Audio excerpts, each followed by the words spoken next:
Okay students, तो आज हम मालूम करेंगे साइन थीटा, कॉस थीटा और टेंजेंट थीटा की वैल्यूज़ के बारे में। तो हमें ये याद करनी है। यहाँ पे हम लिखेंगे साइन थीटा, इसके नीचे लिख देंगे कॉस थीटा और सबसे नीचे हम लिख देंगे टेन थीटा। हमें कौन कौन से डिजिट्स की वैल्यूज़ याद करनी है हम देख लेते हैं। 0 डिग्री, उसके अलावा 30 डिग्री, 45 डिग्री, 60 डिग्री और 90 डिग्री।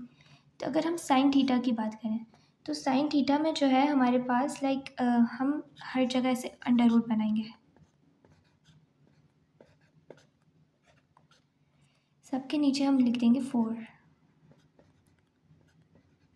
अगर आप लोग साथ साथ लिखेंगे तो आपको याद हो जाएगा, ये साथ साथ ही हम ऐसे लिखेंगे 0, 1, 2, 3 और 4।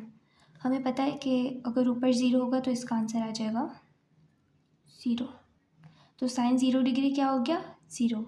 साइन 30 डिग्री हमारे पास बन जाएगा, 1 को हम अंडर रूट से बाहर लाएंगे 1 ही बनेगा, 4 को हम अंडर रूट से बाहर लाएंगे तो हमारे पास बनेगा 2। तो 1/2 इसका आंसर आ जाएगा। इसका आंसर हमारे पास आ जाएगा जब हम 2 को जो है अंडर रूट से बाहर लाएंगे तो ये हमारे पास हम इसको अंडर रूट 2 ही लिख लेते हैं और ये नीचे वाला 4 है, ये 2 बन जाएगा। तो जब हम इसकी रेशनलाइजेशन करेंगे तो ये हमारे पास बन जाएगा 1/√2। इसके अलावा जो है साइन 60 डिग्री हमारे पास बन जाएगा √3/2। साइन 90 डिग्री हमारे पास बन जाएगा 4/1। ये हमारे पास बन जाएगा 1। हम लोगों ने देख लिया कैसे। अब हम यहाँ पे वैल्यूज़ इसकी ये मिटा के वैल्यूज़ लिख लेते हैं। साथ साथ याद करें कि साइन 0 डिग्री क्या था? 0। साइन 30 डिग्री क्या था हमारे पास? 1/2। साइन 45 डिग्री हमारे पास क्या था? 1/√2।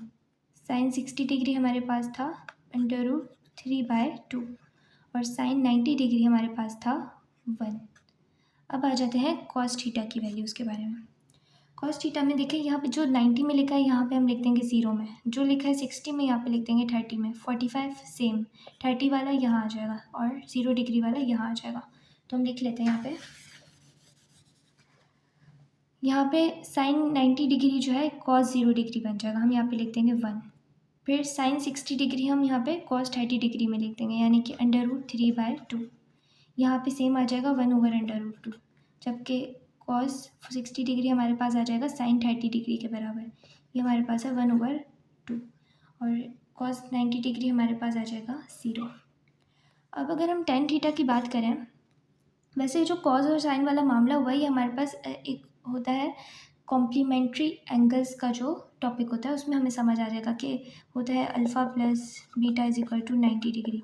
तो अल्फ़ा और बीटा अगर 90 डिग्री के बराबर है तो alpha is equal to beta हो जाएगा। कि एग्जांपल ले लेते हैं, कॉस 60 डिग्री जो है हमारे पास वही देगा जो हमारे पास साइन 30 डिग्री देगा। ऐसा क्यों? क्योंकि 60 + 30 जो है हमारे पास होता है 90, यानी कि 60 + 30 इज़ इक्वल टू 90। ये कॉम्प्लीमेंट्री एंगल्स का टॉपिक होता है, इसमें हम ये पढ़ते हैं कि ऐसा क्यों है। अब हम बात करते हैं टेन थीटा के बारे में। तो टेन थीटा हमारे पास होता है sine theta divided by cos theta, ठीक है। तो अब हम इसको डिवाइड करके देख लेते हैं। साइन थीटा है हमारे पास 0 और 1। 0/1 क्या होता है हमारे पास? ऊपर 0 है नीचे 1 है, तो हमारे पास जो है आंसर आ जाएगा 0। तो हम tan 0 डिग्री हम लिख लेते हैं 0। उसके बाद हमारे पास tan 30 डिग्री 1/2 डिवाइडेड बाय √3/2। तो ये हमारे पास 2 कैंसिल हो जाएगा और हमारे पास बचेगा 1/√3। ये हमारे पास इसकी वैल्यू आ जाएगी। हम ये भी लिख लेते हैं 1/√3। अब ये जो इसका ऊपर का 1 है वो हमारे पास 45 डिग्री में आ जाएगा, नीचे वाला 3 हमारे पास यहाँ आ जाएगा और ये जो है हमारे पास 1/0 हमारे पास बराबर हो जाएगा इन्फिनिटी के, या फिर अनडिफाइंड हम कुछ भी कह सकते हैं। अभी जो 45 और 60 वाला है ये हम देख भी सकते हैं कि कैसे होगा, देख लेते हैं। 1/√2 डिवाइडेड बाय 1/√2, ये हमारे पास बन जाएगा 1 के बराबर। और ये कैसे आएगा? √3/2 डिवाइडेड बाय 1/2, ये कैंसिल हो जाएगा और ये हमारे पास √3 बचेगा। इस तरीके से उम्मीद है आपको क्लियर हो जाएगा।